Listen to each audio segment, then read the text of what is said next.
Spirituality is rooted in the self. The self. The self is the very center, the very central point of all experience.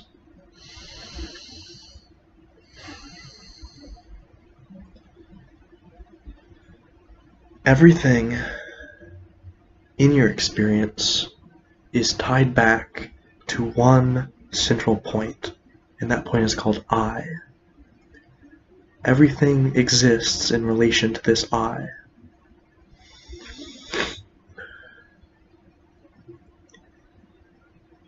What is called the I am, the self,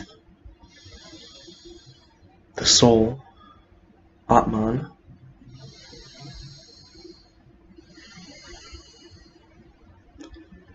this is the very nature of spirituality.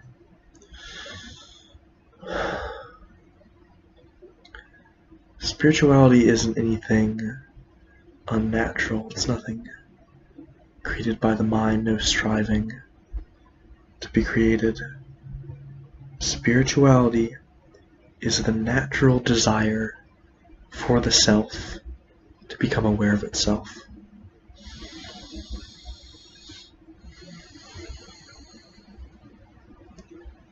When the self becomes aware of itself, when awareness becomes aware of itself,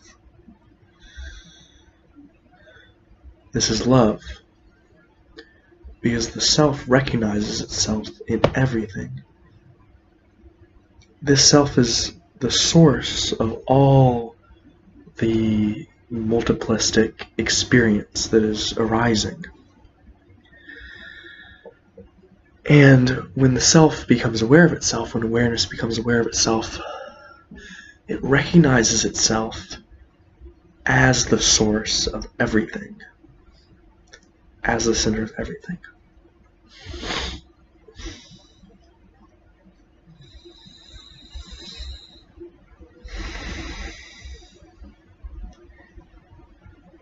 And this creates an outpouring of love.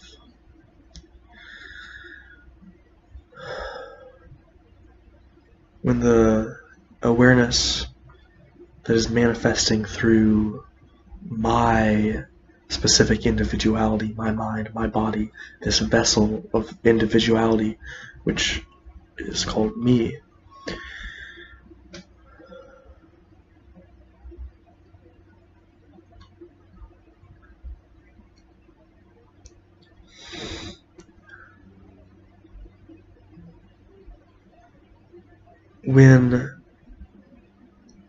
so there are two aspects of the self. There is the I, which is this central point, the very essence, the soul, the very center of who you are. It's called Atman. And then there is the individuality, the form which this self is manifesting through. And so the divine paradox is that the self, which is unbounded, infinite awareness, is manifesting through a finite, bounded form and individuality.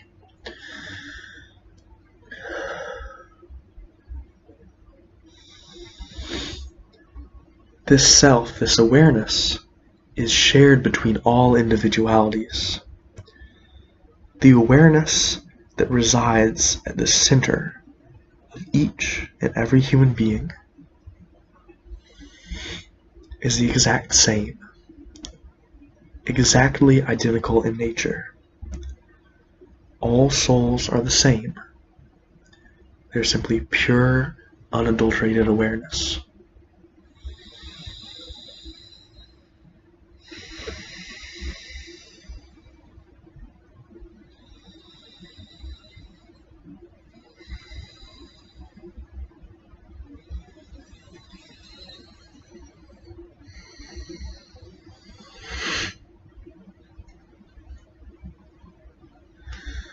But the one awareness, the one self, the one soul, manifests through infinite different forms, infinite different individualities.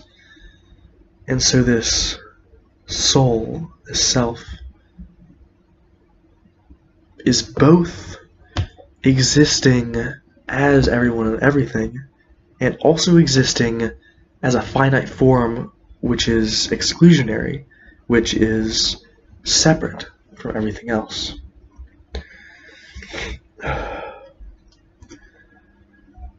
So there are essentially two aspects to who you are. There is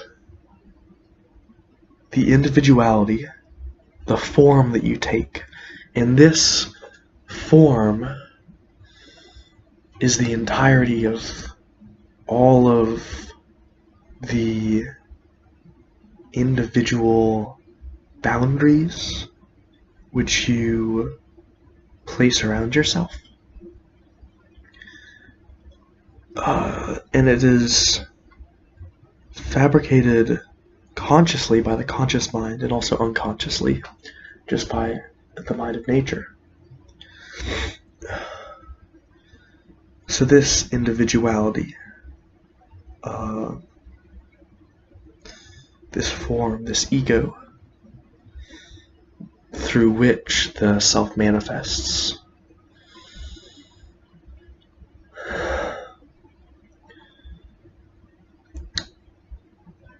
by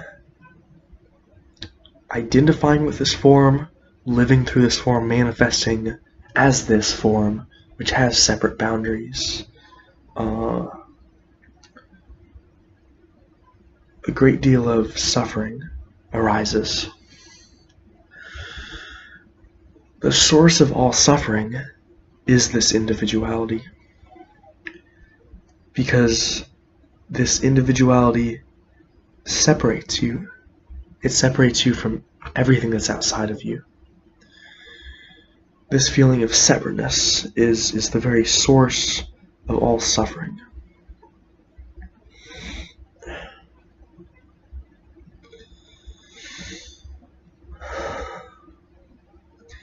And from this suffering that arises from being defined in an individual form comes the desire to transcend this form, to return into a state of unity which is beyond this form. And this state of unity is the self, is consciousness itself. Consciousness is non-dual in nature. It does not have any form.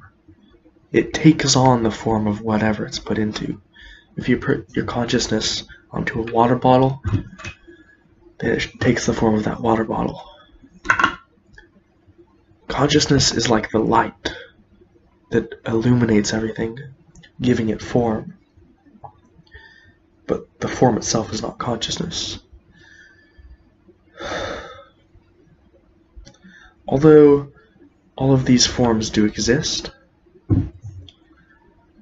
they do not appear without the light of consciousness manifesting through them.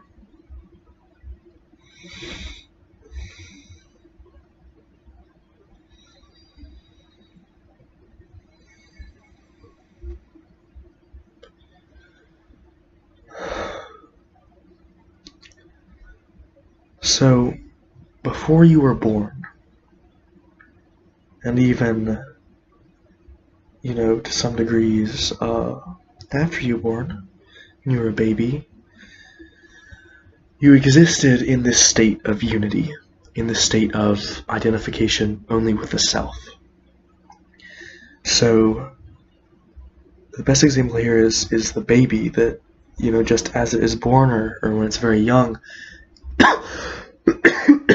it lacks any sort of this individuality, any sort of this form which separates it from everything else.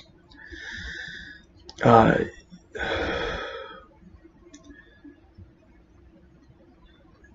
and so, before you were born, this original nature of unity existed. And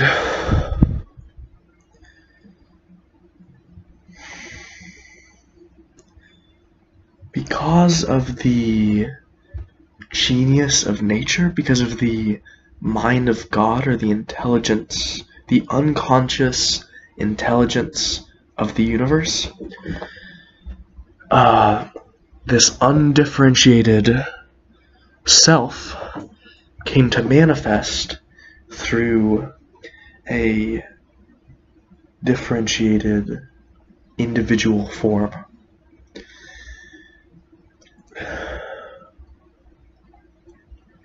And from a metaphysical standpoint, I really don't have any answers to why this happened, why the soul manifested itself into form.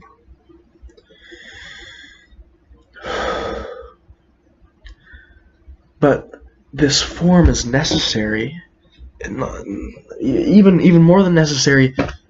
The universe would not be complete without it. Perfect, the perfect completeness, which is the universe, it's so complete that it has to contain incompleteness within itself. And so that is the paradox of being both divine and human, being both infinite and finite, being both formless and form.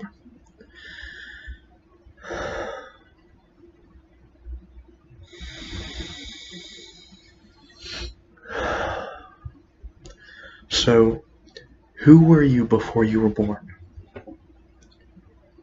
Take a look into this. Before you were born, who were you? What were you? What was your nature? In inquiring into this, you'll find that your nature was undifferentiated oneness. This undifferentiated oneness can still be understood during sleep. During deep sleep, all of the individuality disappears and it returns back to a state of complete unity.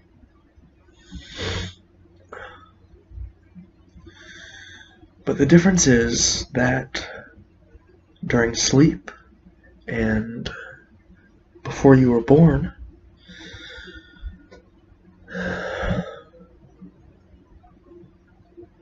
you were in the state of unity, but you're not aware of it. So in sleep, the ego, the individual self, the individual form disappears.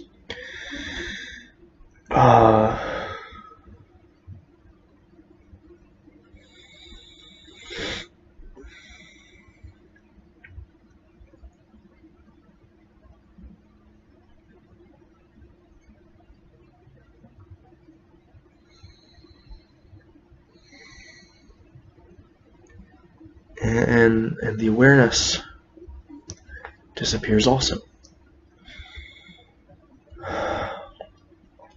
So the purpose of coming into this human incarnation, or coming into form, the purpose of spirit coming into form, is so that it can become aware of its own unity nature. So these examples of, the baby, also you before you were born, and also you in deep sleep,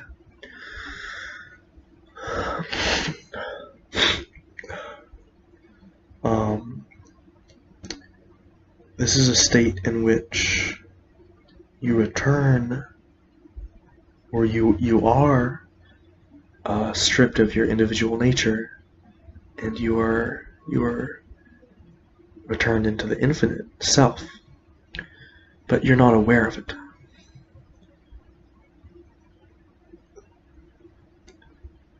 in the matter of sleep and also in the matter of being a baby. This could also be argued for animals to some extent. You lack the ego, the individual divine, or the individual defined form. But this is due to unconsciousness rather than consciousness. So it's as you become more unconscious, and as you become more conscious, you begin returning back into the unity. In the middle between unconsciousness and consciousness is the form, the individuality, the mind.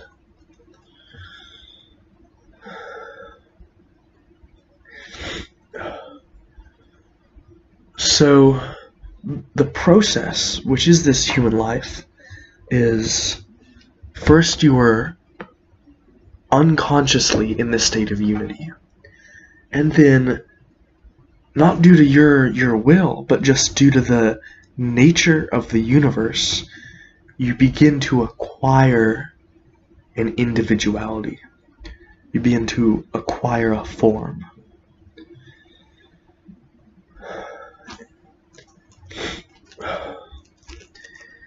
And you'll see, in the beginning, this form was not voluntary. It arose automatically out of the mind of nature.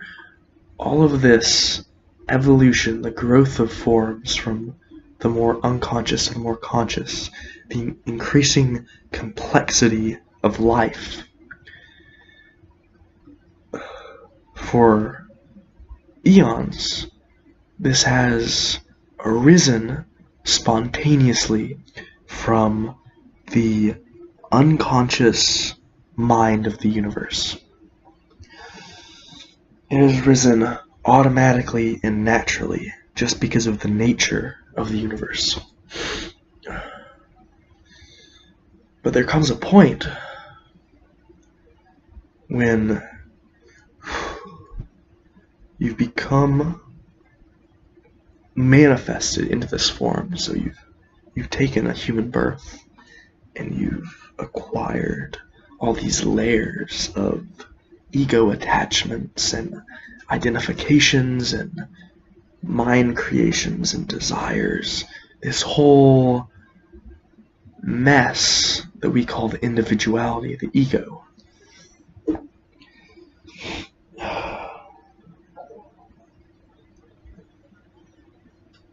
And so, as you become conscious in life,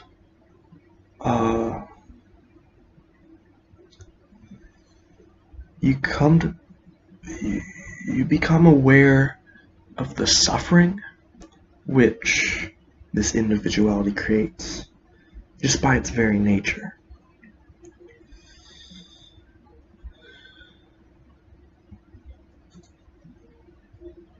When we are identifying through the individual perspective, through the ego perspective, the finite perspective,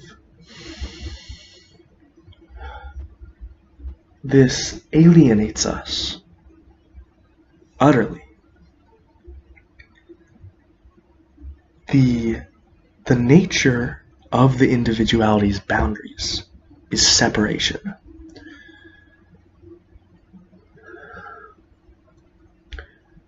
This is the very nature of the individuality and the manifestation.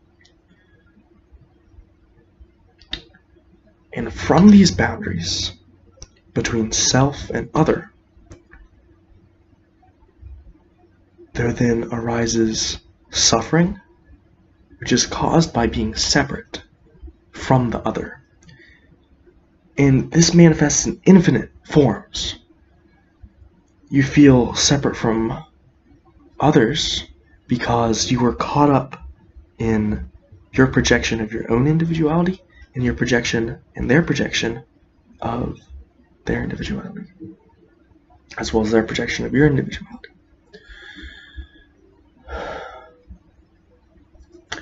And identifying, projecting the individuality, whether you do this consciously or unconsciously, everyone is born into doing this unconsciously, creates separation and creates suffering, creates alienation. And so because of this, there then arises a desire to break this boundary, to transcend this boundary. And this desire to transcend the boundary between the self and the other, to unify the self and the other, this is the source of all desires.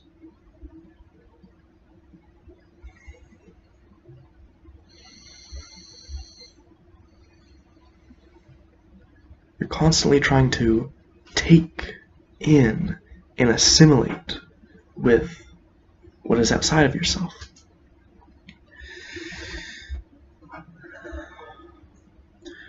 Trying to bring it into yourself. You're always seeking to bring something from outside of yourself into yourself, to unify yourself with what's outside of yourself. And this is the attempt to return to the primal unity that existed before, or rather exists beyond, the binds of the individuality. But this desire to transcend the boundaries, to unify the self and the other, it is manifested in infinite different ways, in infinite desires.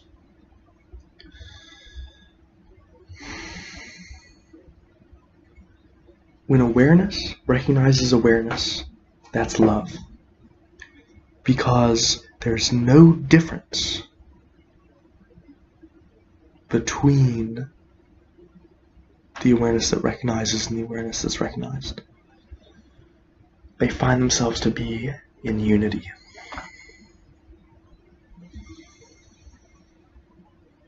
And this is the nature of love, which is the desire to transcend the boundaries created by the individuality and merge with the other.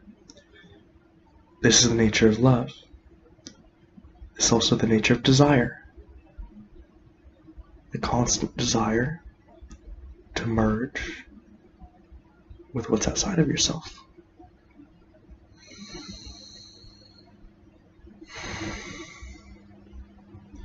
Now this desire to transcend your own individuality and merge with the other can seek unconscious manifestations or conscious manifestations. So essentially people are seeking to return to this state of unity, this state which is beyond the individuality, but they are seeking it in all the wrong places. Because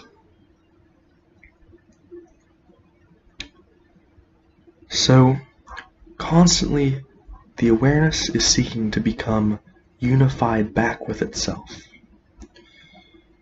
The self wants its energy taken out of the individuality and brought to reside back at the source, returning to the self.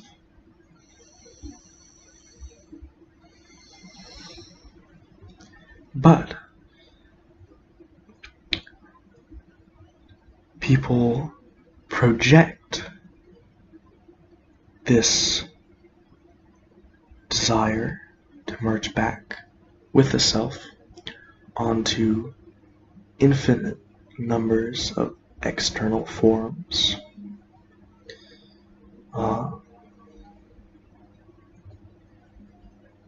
They're constantly seeing themselves in the outside world, in the external. All seeking, all desire, all searching comes from the desire to return back into unity with oneself and with everything. Oneself being everything. For the individuality to come back into harmony with the infinite nature of consciousness which underlies it.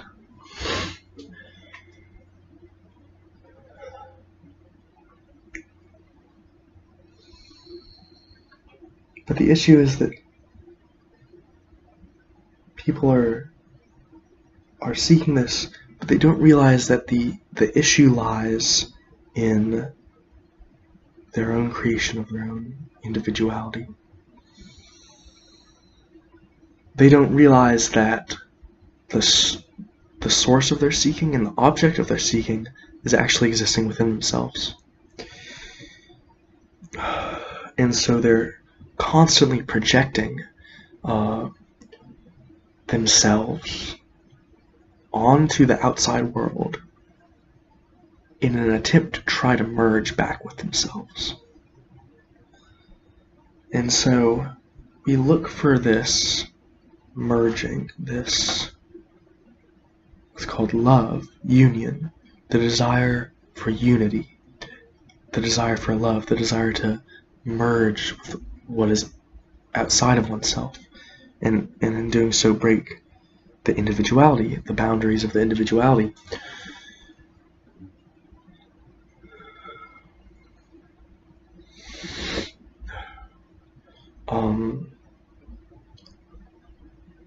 This constant seeking keeps being projected onto the external world, onto different forms in the external world, and secretly each person thinks that they're going to find themselves through some sort of external vessel.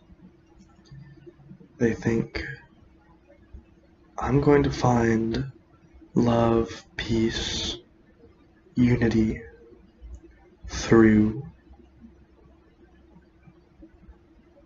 finding a romantic connection. That's a seeking which arises out of the desire for awareness to recognize itself. This is the source of love between all things. The desire of love in any way, sexual, friendly, romantic, emotional, familial, all of these different containers which the desire for love takes on.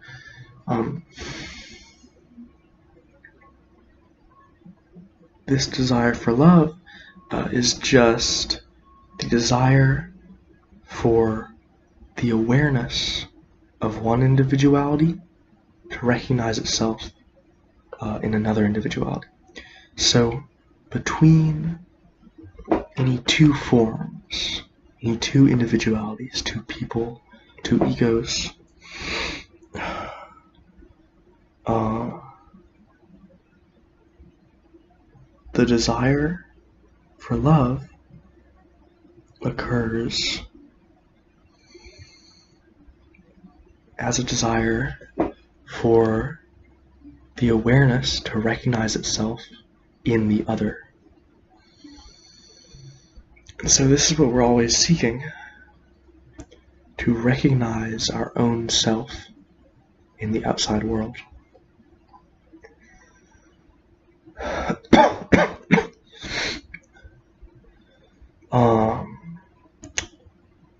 But the issue is that seeking out yourself, seeking out your own awareness inside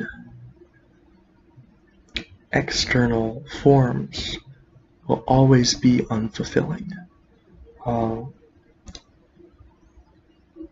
It's not like a matter of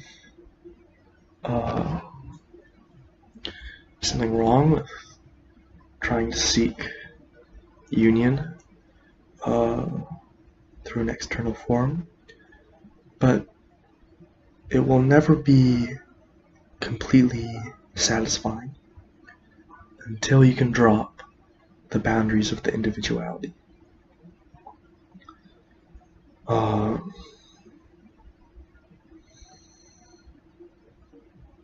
So you're constantly looking for yourself in forms of the outside world. You're seeking yourself in money, food, sex, experiences, love, and in other people.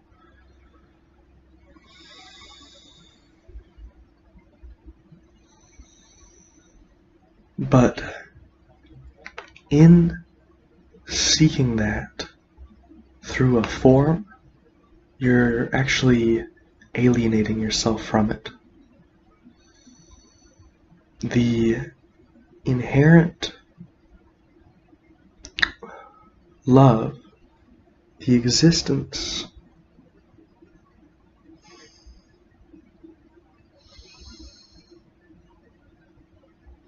this unity, this love exists within you irregardless of anything.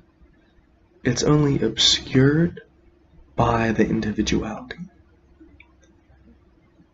The self, which is pure awareness, which is infinite in nature, whose nature is unity, it is obscured, it's hidden by the mask of the individuality, by the ego attachments and identifications, by the mental creations that you're projecting onto reality. And through just an unconscious process of the universe, people have become bound up in their individuality, in their ego self. They've become entangled with it, where they're feeding their energy compulsively, automatically into the individuality. And this continues to feed the desire to go beyond this individuality, as well as the suffering which comes from experiencing separation as an individual.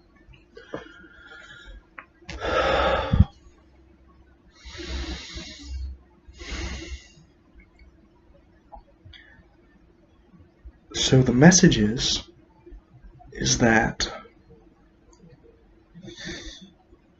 the source of your suffering results in both your conscious and your unconscious putting of yourself into your individuality, putting belief, energy, intention into your individual form, your ego attachment, your desires, and your fears.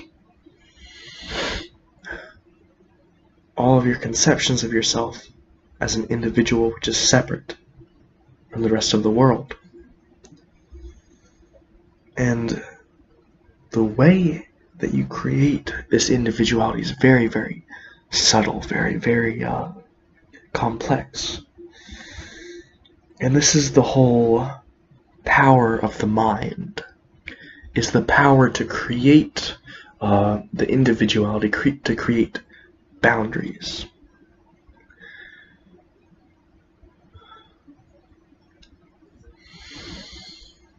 And so, through just the unconscious automatic processes of nature and the universe, you've been manifested into this individuality. Your energies, yourself has become entangled with your ego, which is your sense of identity. So this has to be made perfectly clear that you are not the ego. You are what exists behind that. And you have become entangled with this ego, and you can choose to become entangled with this ego, but your true nature is as the pure, undifferentiated awareness which underlies the ego, the individuality. And so, the realization of your own awareness, of your own self, of your own infinite divine nature, this is the solution to all of the tremendous suffering and entanglement which has come as a result of the individuality or the ego.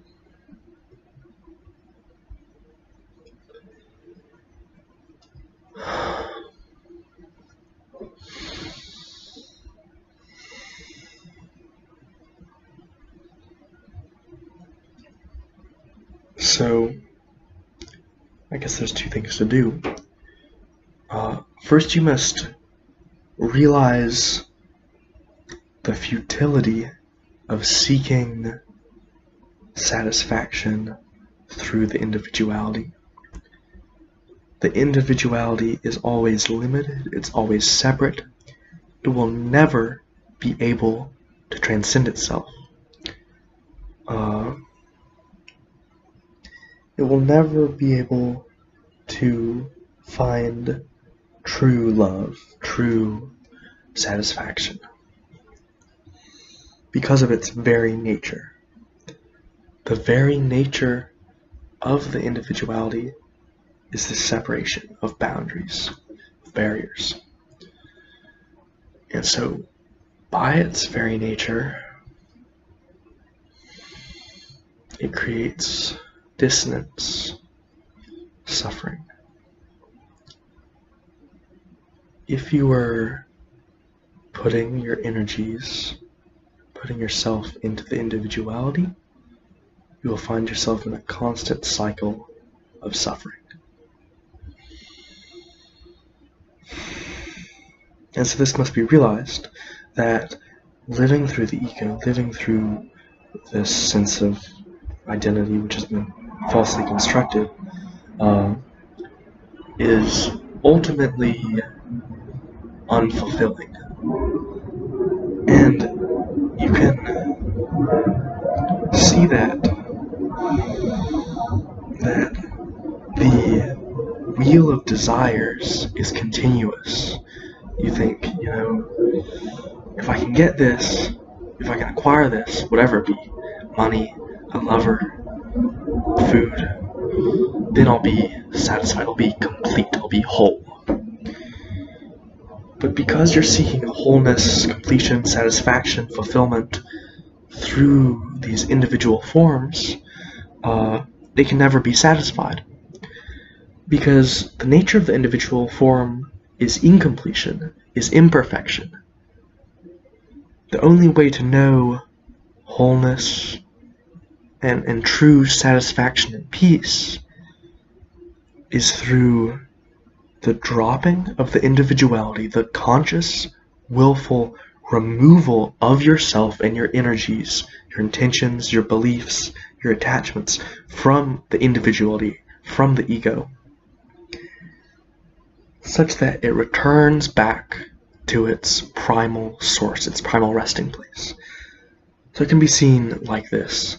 At the very center of you, there's this single point of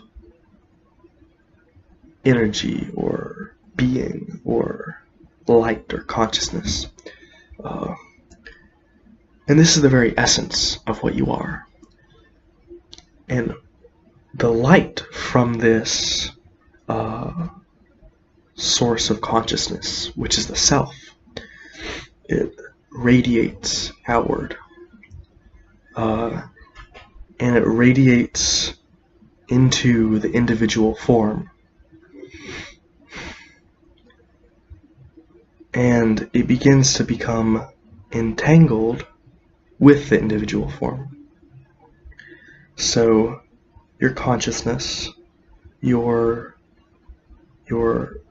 inner vital energy, it's drawn out of the source of consciousness, which is the self, and into the world of form. And just like I've said, because of the natural unconscious process of the universe, this has happened for you unconsciously, automatically. You've become, the light of your consciousness has become entangled with your individuality, which is all of your beliefs, perceptions, desires and fears, conceptions about yourself and about the world. Every idea which actually obscures the reality which underlies it. And so this consciousness has been automatically, unconsciously, just by the nature of the universe, drawn out from the source and manifested through these variety of levels of forms. You know, the physical form, emotional form, mental form, which are these various kind of shells or vessels for your awareness. These levels of manifestation for you. But the issue is in descending into these vessels, in descending into the body, into the emotions, into the mind, the consciousness has lost itself. It has seemingly become separated from that original source.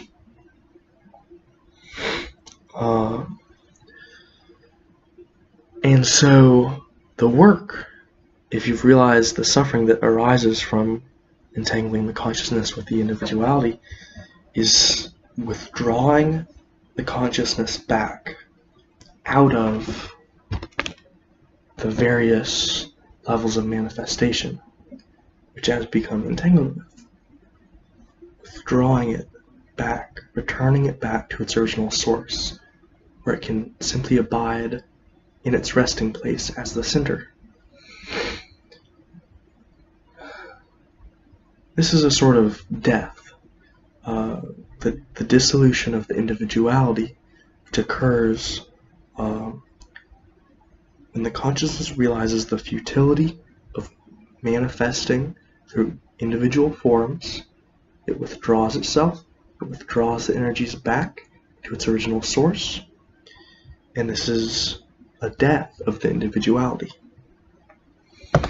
And this death of the individuality leads to freedom, leads to peace, leads to bliss, it leads to unity, a real feeling of unity where these feelings of separation, of alienation, simply disappear.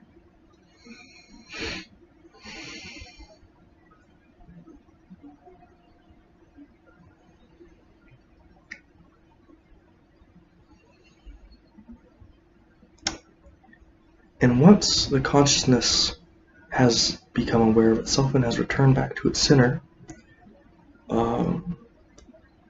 now it's simply a matter of the free will as to whether or not the consciousness chooses to manifest, and if so, how it will manifest.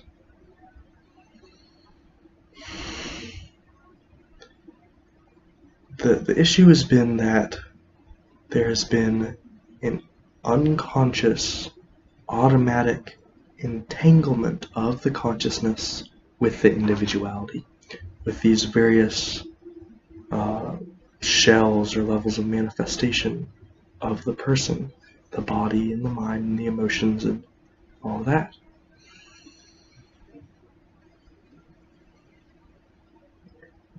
The consciousness has become entangled with it, where the consciousness no longer has free will, but becomes a slave of the vessel, of the individuality, where it is compelled to keep giving energy into the desires and into the individuality.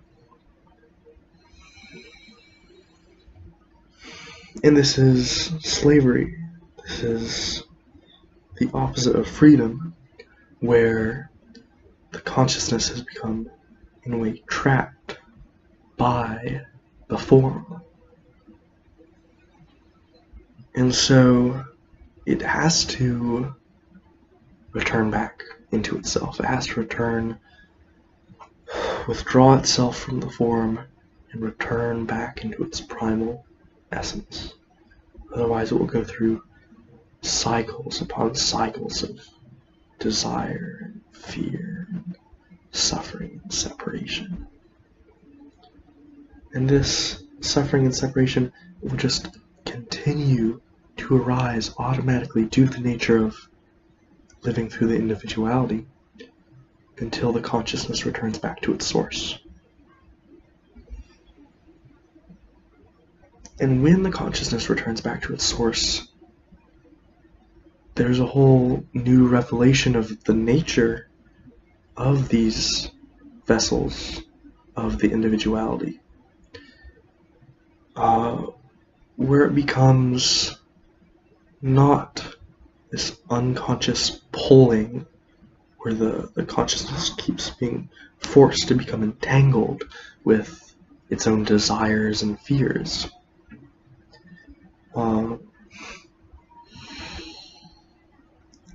By realizing the futility of the individuality and choosing to withdraw itself, the consciousness is freed from the individuality. And from this point, then the individuality, it's no longer seen as an entrapment or a barrier or something that's separating oneself. It simply becomes the divinity of the ability to manifest. The joy and possibility, the infinite possibility that lies in living through the individuality.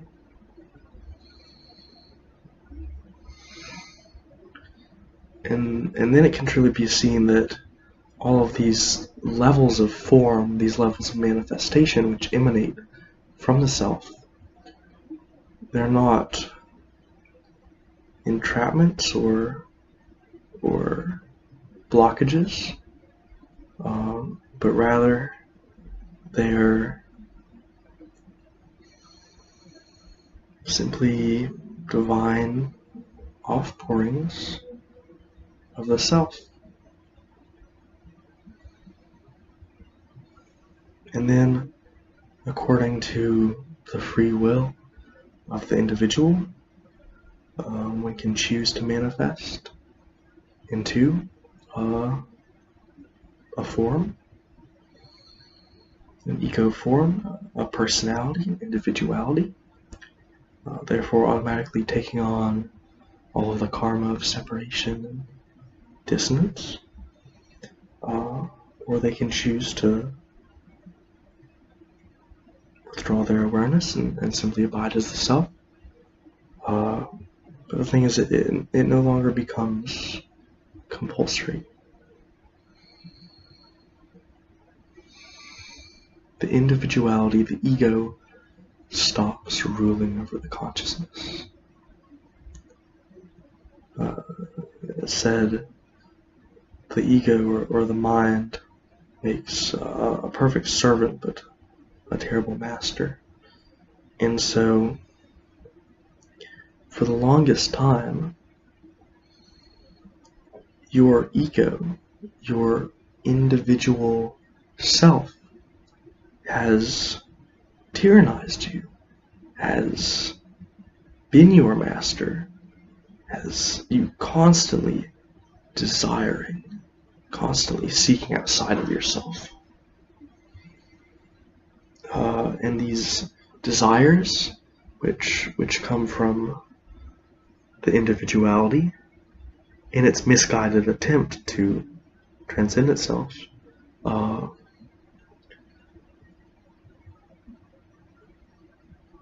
these desires have bound the consciousness and have taken power over the consciousness. And this is a fundamental state of disharmony, of dissonance. The state of the ego ruling over the consciousness.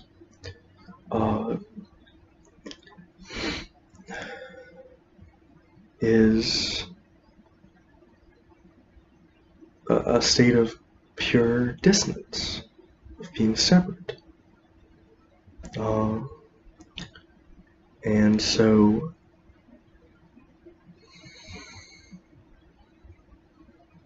the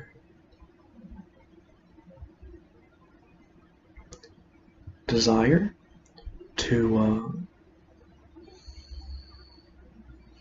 return into resonance,